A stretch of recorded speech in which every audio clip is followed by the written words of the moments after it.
Oke, kali ini saya akan membahas tentang prediksi kisi-kisi SKB IPS tahun 2020 yang sudah saya himpun dari berbagai sumber. Baik, langsung saja.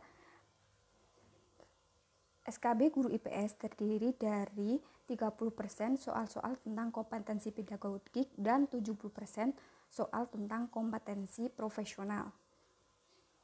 Nah, untuk kompetensi profesional terdiri dari 4 bidang studi. Yang pertama yaitu ekonomi, kedua geografi, ketiga sejarah, dan yang keempat adalah sosiologi antropologi.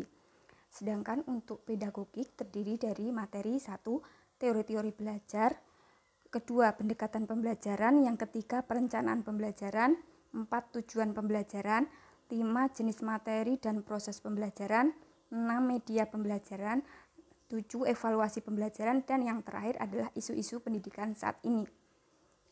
Sosiologi terdiri dari materi interaksi sosial, lembaga sosial, mobilitas sosial, pluralitas masyarakat Indonesia, konflik dan integrasi sosial, perubahan sosial, globalisasi, dan unsur-unsur kebudayaan.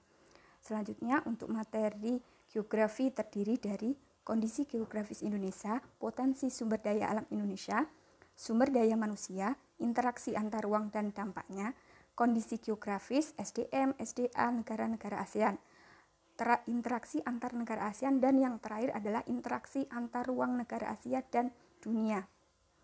Untuk bidang ekonomi terdiri dari materi kebutuhan dan kelangkaan pangan, kegiatan ekonomi, permintaan, penawaran, harga pasar, kewirausahaan dalam membangun ekonomi Indonesia, pelaku ekonomi, kegiatan perdagangan Indonesia dan ASEAN, ekonomi maritim dan agrikultur, pendapatan nasional, kegiatan ekonomi dan harga pasar, ketergantungan antar ruang pada migrasi penduduk, transportasi dan lembaga sosial, ekonomi kreatif, pengembangan pusat-pusat keunggulan ekonomi, dan yang terakhir pasar bebas.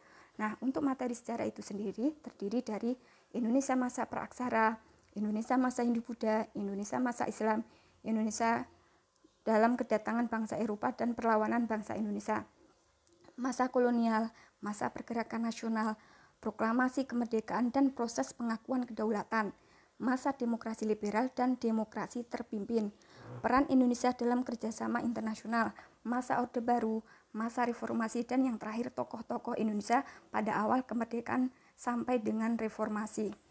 Nah, memang untuk materi SKB itu sangat-sangat luas sekali.